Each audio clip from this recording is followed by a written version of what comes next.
So in the previous session, we discussed mean of ungrouped data. Today, we'll discuss median. What is median and how do we find median? So for this session, our topic of discussion will be median. Okay. So what do we mean by median? Suppose there are certain data given, say 2, 5, 1, 7, 3, okay, and so on, like 10, 9. So certain data are given. So median means that if we arrange these data, जैसे mean का meaning क्या था? Mean का या average का मतलब क्या था कि सारे डेटा को एक साथ कलेक्ट करो और फिर इक्वली डिस्ट्रीब्यूट कर दो, वो था मीडियन का मीन का मतलब या एवरेज का मतलब। मीडियन का मतलब क्या है कि you arrange this datas in ascending और डिसेंडिंग ऑर्डर, ठीक है, which ever order you arrange it, it does not matter. So say let us arrange them in ascending order. Okay, so if we arrange these data in ascending order, we will get something like this. Okay, so we have arranged these data in ascending order. Now whatever is at the center is your median. वो data जो एकदम बीच में है इनके, उसको हम लोग median बोलेंगे। यहाँ देखो, दिस इज दैट डेटा, क्योंकि इसके लेफ्ट में भी 3 डेटा है और इसके राइट में भी 3 डेटा है, तो ये एग्जैक्टली सेंटर में हुआ ना, बीच में हुआ ना। सो this is the median, this is the median of this data. अब अगर हम इसको डिसेंडिंग ऑर्डर में अरेंज करते, देखो डिसेंडिंग अरेंज करते तो कुछ ऐसा, तब भी बीच में वही रहता, कुछ और चेंज नहीं हो जाता। तो इसलिए मैंने बोला कि either you arrange them in ascending order और descending order, whichever you prefer, and then whatever data is at the center is at the middle is your median. Middle में जो डेटा है उसको हम लोग मीडियन बोलेंगे, ठीक है। सो एकदम सिंपल है, बहुत सिंपल है, इसमें कुछ है ही नहीं है। It's topic you know about 2 minutes और सो, और 2 मिनट बीत गया, हो गया टॉपिक खत्म। Let's see other scenario. Suppose कि एक डेटा इसमें कम रहता, मतलब कि अभी ये जब ऐसा डेटा था, then this is the answer, 5 is the answer, या directly we can say median is equals to 5, ठीक है। Now we have this same set of data, but this time the number of data is reduced, एक data कम हो गया। फिर से arrange करते हैं, 1 2 3 5 7 10 अरेंज कर लिए। अब बताओ कौन सा सेंटर में, तो देखो मतलब मिडिल में, कौन सा मिडिल में।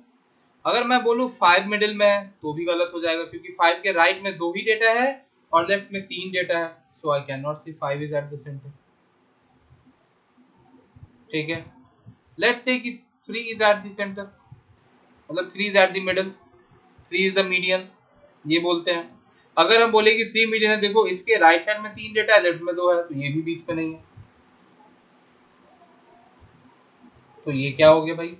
तो देखो यहाँ पे डिफरेंस क्या आ गया, basically when we had odd number of data, यहाँ पे देखो नंबर ऑफ डेटा यहाँ पे कितना था, या नंबर ऑफ ऑब्जर्वेशंस, मैं बार बार डेटास बोल रहा हूँ, ठीक है।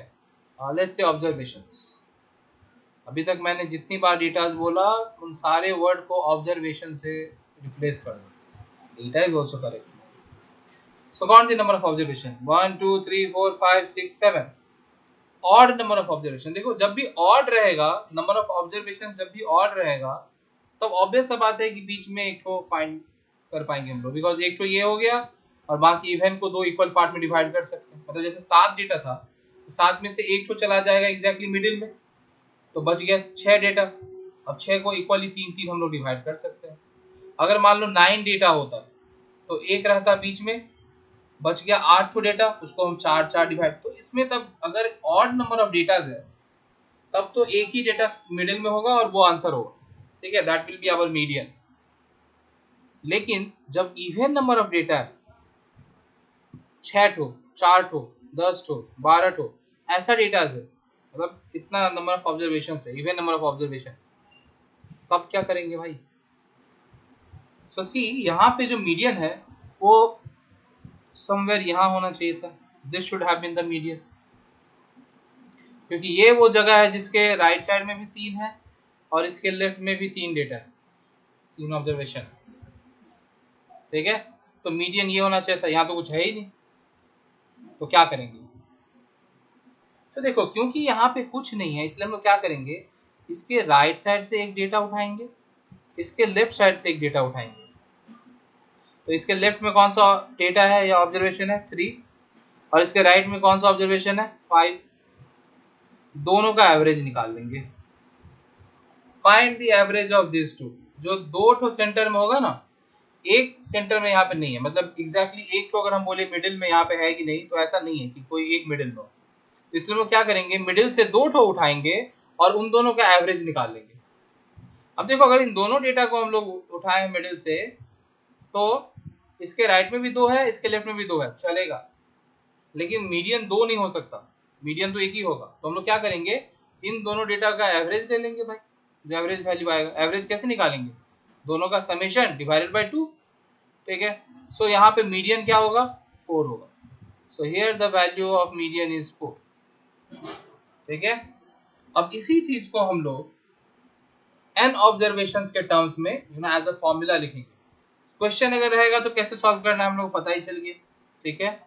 अब इसी को हम लोग अगर मतलब यहाँ पे तो जैसे मान लो कि 7 ऑब्जर्वेशन था, तो हम लोग बोल सकते हैं कि चौथा, देखो जब 7 ऑब्जर्वेशन है तो बोल सकते हैं कि चौथा ऑब्जर्वेशन जो होगा असेंडिंग ऑर्डर में या डिसेंडिंग ऑर्डर में अरेंज करने के बाद, वो हम लोग का मीडियन हो जाएगा।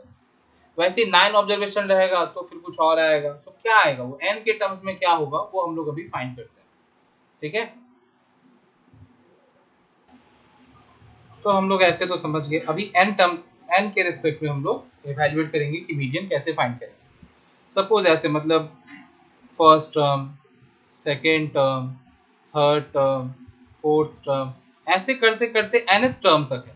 ये टर्म्स क्या क्या है that we don't know, see terms क्या है दैट वी डोंट नो, हम लोग को इतना पता है कि n टर्म्स आर देयर। तो एक मीडियन का जनरल फॉर्मूला क्या होगा, जैसे हम लोग मीन का फॉर्मूला निकाले ना कि sum of all observations by number of observation, वैसे मीडियन का फॉर्मूला क्या लिखेंगे।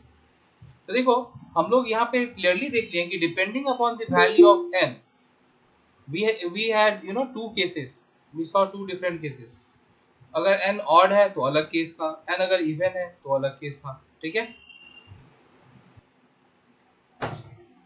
So see if n is odd or depending whether n is odd or even, we had two cases। so देखो n अगर odd है तब क्या होगा मीडियन, और n का वैल्यू, n मतलब नंबर ऑफ टर्म्स, अगर इवन है तब क्या होगा, ठीक है। So if n is odd then median will be n plus 1 by 2th term। बोलने का मतलब क्या हुआ कि मान लो अगर 7 टर्म्स है, n का वैल्यू 7 है, तो क्या हो जाएगा 7 plus 1 by 2, मतलब कि फोर्थ टर्म। जैसे कि हम लोग एग्जाम्पल में देखें, देखो एग्जाम्पल में जब नंबर ऑफ टर्म 7 था तो हम लोग का जो आंसर आया वो देखो कौन सा टर्म है, पहला, दूसरा, तीसरा, चौथा, फोर्थ टर्म है ना। ये मत समझना कि 4 is the answer, no, fourth term is the answer, ठीक है। डोंट थिंक कि 4 is the answer, no, fourth term is the answer. So इस तरह से हम लोग फाइंड करेंगे। अगर n का वैल्यू, सपोज n का वैल्यू है 9 और से 11, तब आंसर क्या हो जाएगा, मीडियन क्या हो जाएगा, तब मीडियन हो जाएगा 11 plus 1 by 2th टर्म, ठीक है। Means 11 plus 1 is 12, 12 divided by 2 is 6, so 6th term, then 6th term will be answer।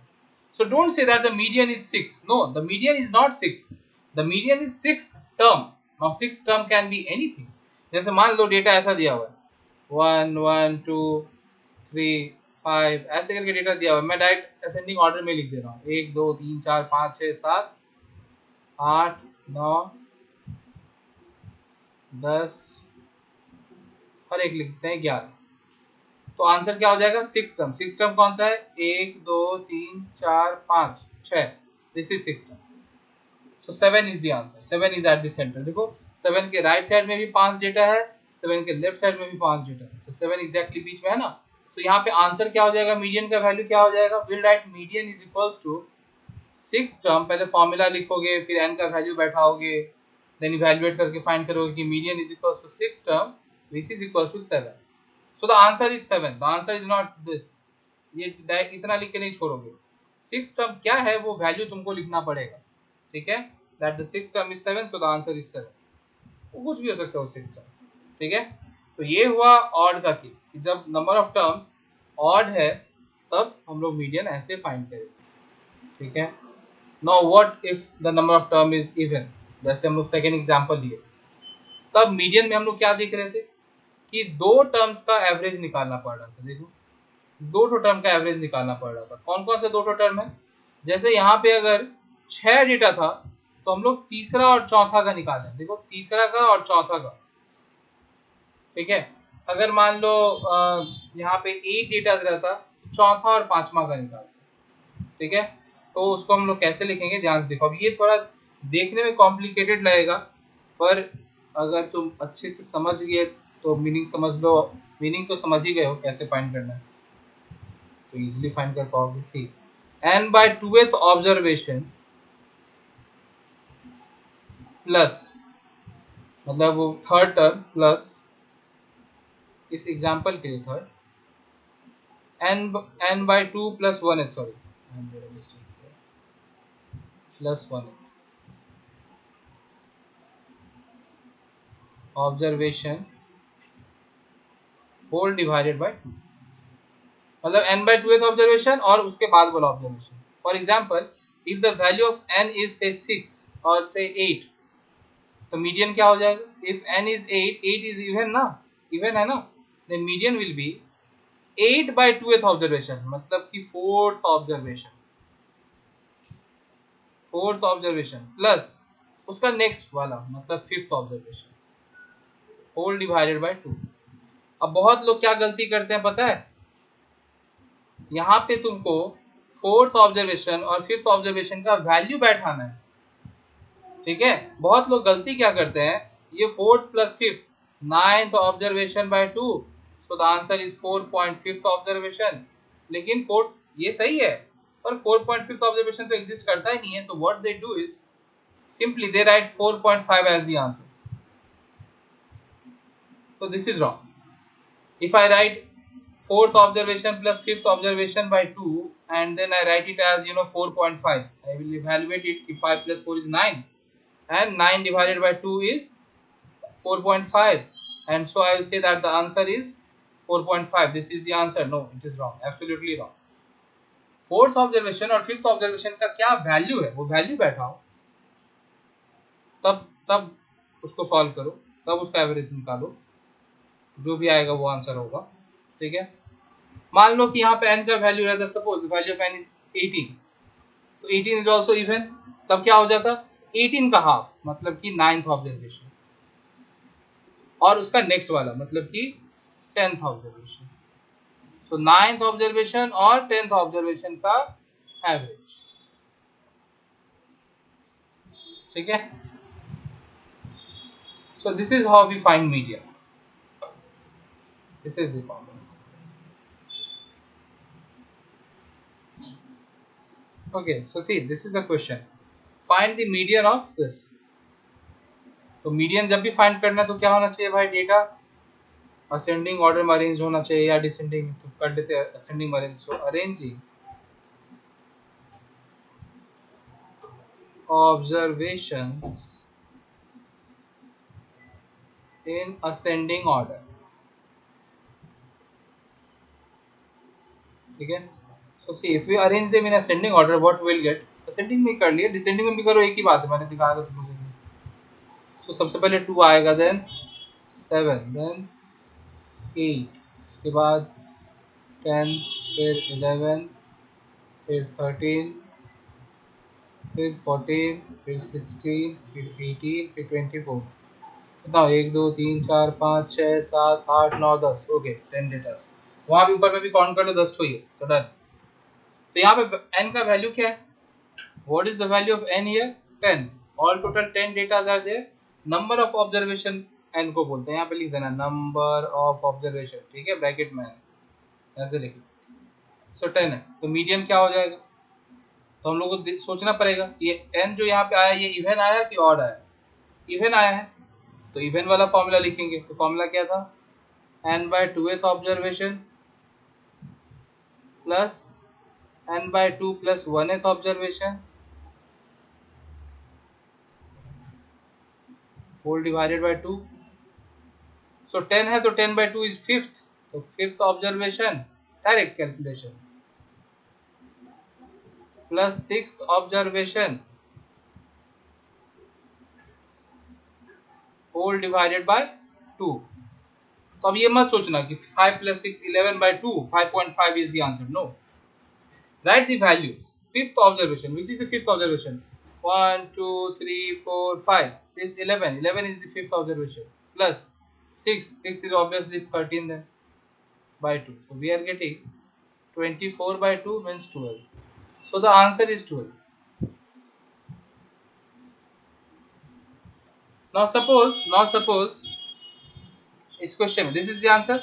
ठीक है, अभी ध्यान से देखो इन दिस सेम क्वेश्चन, पहले एक बार इसका सॉल्यूशन देख लो भाई, फिर उसके बाद वीडियो पॉज करके एक बार समझ लो, ये देख लो अच्छे सॉल्यूशन, फिर आएगा सुनना। सपोज कि यहाँ पे ये 13 के बदले 11 ही दिया हुआ रहता, 2 ठो 11 रहता, ठीक है 2 11 रहता, तब क्या हो जाता देखो, तब अगर असेंडिंग ऑर्डर में अरेंज करने जाएंगे तो यहाँ भी 11 आता और यहाँ भी 11 आता। ठीक है, तो फिफ्थ ऑब्जर्वेशन भी 11 आया है और सिक्स्थ भी 11 आया है। देखो ना ये तो असेंडिंग में अरेंज है ना, अगर हम लोग ये गिवन डेटा को अरेंज करते हैं असेंडिंग में तो ऐसे ही कुछ आता। ठीक है, तब आंसर क्या हो जाता है, ध्यान से देखो, कुछ नहीं 11 + 11/2 हो जाता, मीन्स 22/2, मतलब कि 11 ही आंसर आता। So in this case if both the datas are same तो आंसर वही आ जाएगा। ठीक है, सपोज कि यहाँ पे 11 के बदले 12 रहता, मतलब एक ठो 11 के बदले 12 रहता, तो क्या हो जाता फिर 11 12 ऐसा कुछ होता, तो आंसर क्या आता, नंबर ऑफ ऑब्जर्वेशन उतना ही रह रहा है ना, देखो नंबर ऑफ ऑब्जर्वेशन तो 10 ही रह रहा है ना, तो still the median will B fifth observation plus sixth observation bye 2। ठीक है, तो अब की बार क्या हो जाता है इधर, अब की बार आता है 11 + 12/2 मतलब 23/2 मतलब कि 11.5। This is so median point में भी आ सकता है, कोई दिक्कत नहीं। ठीक है, तो इस तरीके से एकदम सिंपल है मीडियन फाइंड करना, very easy. Okay, so this is our next question. In this question says that the median of the following observation arranged in ascending order, मतलब कि जो observations है वो ऑलरेडी डिसेंडिंग ऑर्डर में arranged है, descending में arranged, is 12, मतलब median is 12, मतलब मीडियन गिवन है इस बार, फाइंड द वैल्यू ऑफ ए। तो एक ऑब्जर्वेशन गायब है और बोला हमको उसको फाइंड करने के लिए मीडियन गिवन। ठीक है, तो सी सॉल्यूशन।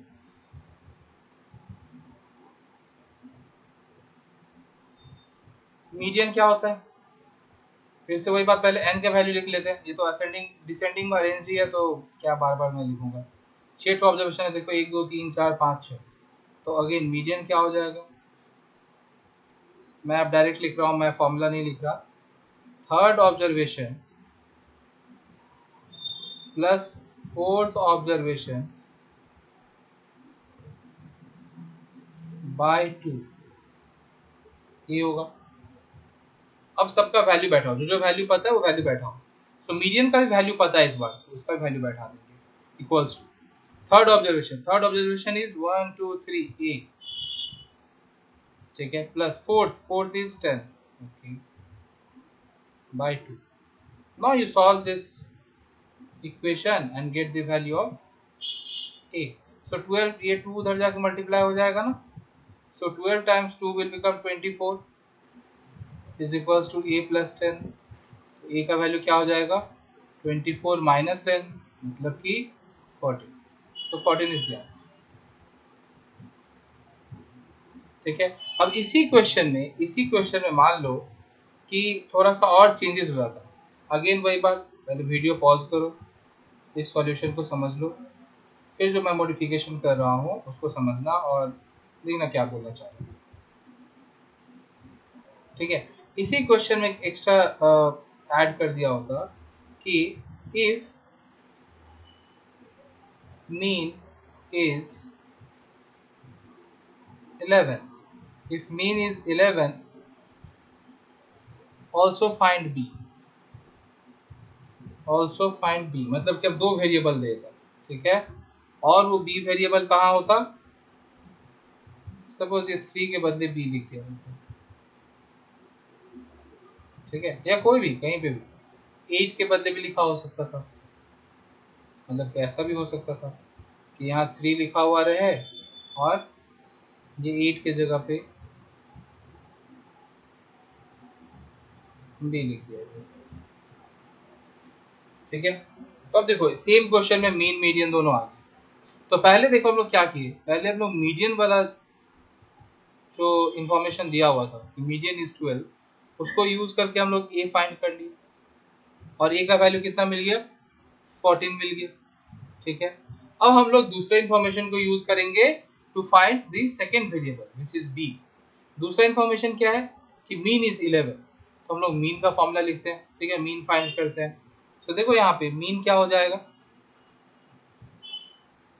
मीन क्या होता है, sum of observation by number of observation. तो यहाँ पे सम ऑफ ऑब्जर्वेशन क्या होगा, 16 प्लस 14 प्लस ए प्लस 10 प्लस बी प्लस 3, ये होगा divided by number of observation. Number of observation यहाँ पे कितना है, 6 टू 1 2 3 4 5 6, तो 6।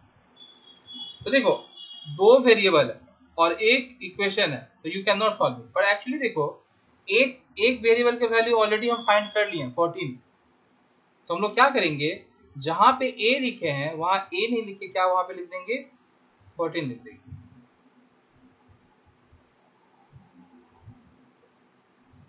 ठीक है। अब देखो मीन का वैल्यू पता है, mean is 11, so 11 is equals to, now add these values, 16 plus 14 is 30 plus 14 is 44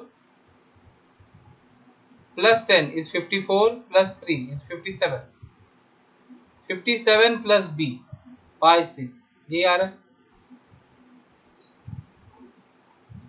So 11 times 6 is 57 plus b, तो b का वैल्यू क्या हो जाएगा, 66 minus 57 which is 9। तो मतलब वहां b के जगह पे क्या होना चाहिए था, 9 होना चाहिए था। So now we got our final answer, both the answers, value of a is 14 and value of b is 9। ये मत सोचना कि मैंने वहां से 8 को इरेज किया था तो 8 ही आना चाहिए था, नहीं, ऐसा कोई बात नहीं। मीन का वैल्यू क्या दिया हुआ उसके ऊपर डिपेंड करके आंसर आएगा, ठीक है। और जो आंसर आया 9, वो देखो उसके पहले वाले टर्म से छोटा भी है, पहले क्या है 10, 10 के बाद 9, तो ये डिसेंडिंग में भी रह गया, तो मतलब सही है। अब यहाँ अगर मीन 12 देता तो देखते वैल्यू 9 से ज्यादा आ गया, तब गड़बड़ हो जाता, तब ये कहीं पहले होता, ठीक है। इग्नोर ऑल दोस थिंग्स, पहले ये समझ के चलो जो बता रहा हूं कि ऐसे फाइंड करेंगे, ठीक है। तो इस तरीके से ऐसा भी क्वेश्चन हो सकता है, जरूरी नहीं हमेशा हमको मीन और मीडियन ही फाइंड करना हो, ऐसा भी हो सकता है कि मीन मीडियन गिवन हो और ऑब्जर्वेशन में से कोई गायब हो, हमको वो फाइंड करना हो, ठीक है। तब इस तरीके से हम लोग सॉल्व करेंगे। Okay, so this is it for this session. We'll continue our discussion in the upcoming session. Thank you. Till then, keep watching and keep learning.